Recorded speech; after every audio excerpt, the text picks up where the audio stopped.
Welcome to This Explainer. Today we're looking at a pretty incredible case study about making what is honestly probably the hardest choice you can make in your career. We spend so much of our waking lives at work, right?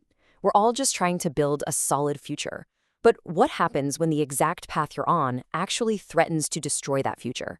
That's exactly what we're going to unpack today. So, to kick things off, take just a second and think about your own absolute hardest workplace dilemmas.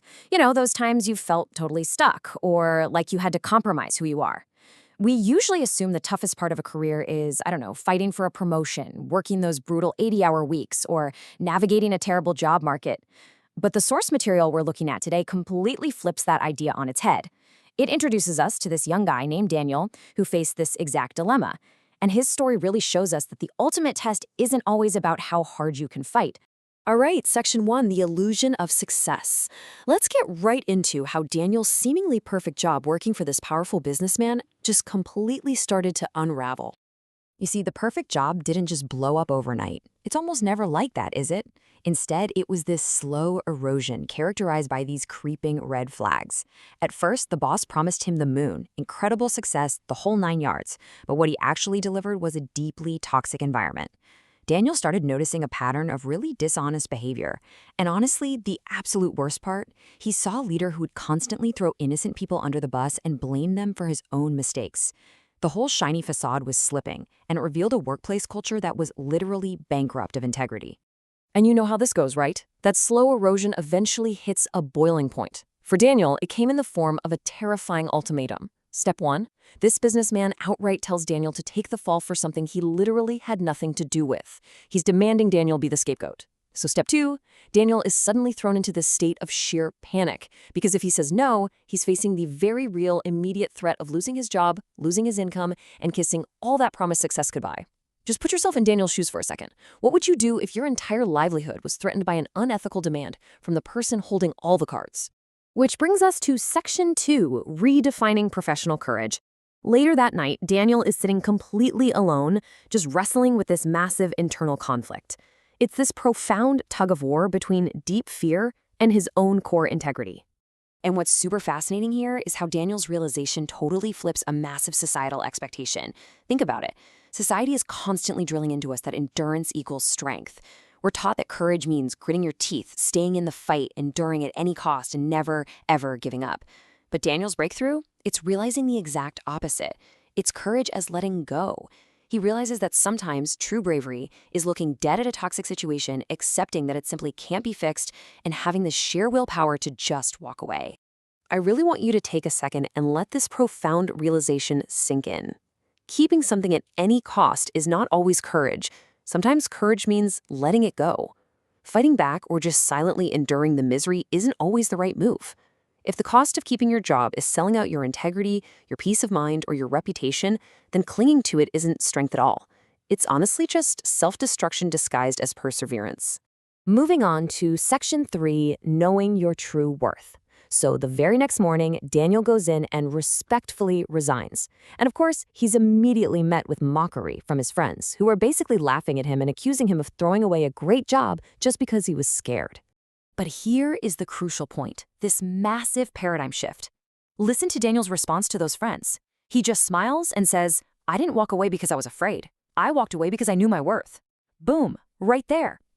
Daniel's choice wasn't driven by fear at all. It was completely driven by an unbreakable internal compass of self-worth. Because he knew exactly what his value was, he completely neutralized their accusations. He wasn't running away from a challenge, no. He was running toward a standard he had set for his own life and his own career. And that brings us to Section 4, the long-term payoff. Because walking away is really only half the story, right? The real proof of courage is what actually happens next. We can trace Daniel's whole path right here.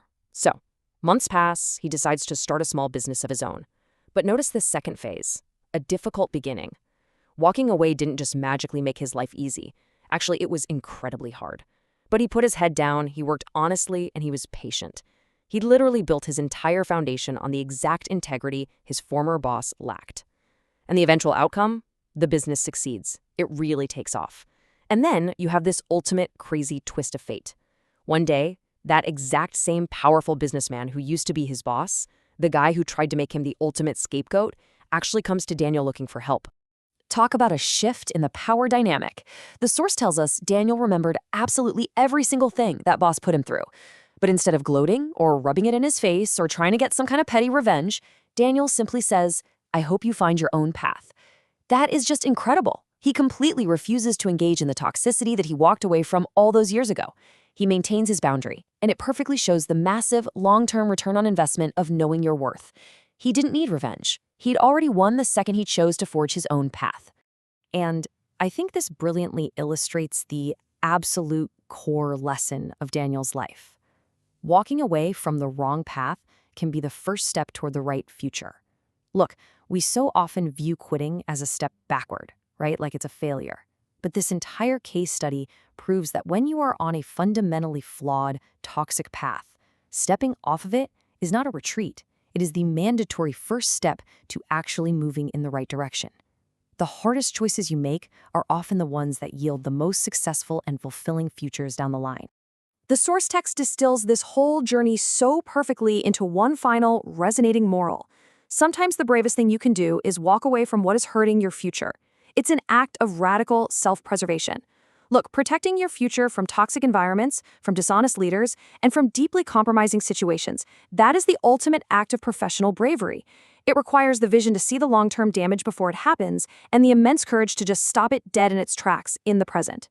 So, as we wrap up today's explainer, I want to leave you with this one critical question, and I really want you to use it to evaluate your own career trajectory. Look at the path you are on right now. Take a really hard look at it. Is it hurting or is it helping your future? And if you ever find yourself in a situation like Daniel's, where the environment is literally demanding you compromise your integrity, do you have the courage to know your true worth and simply walk away? Something to think about. Thank you so much for joining me on this explainer today. Keep learning, keep evaluating your worth, and I'll catch you next time.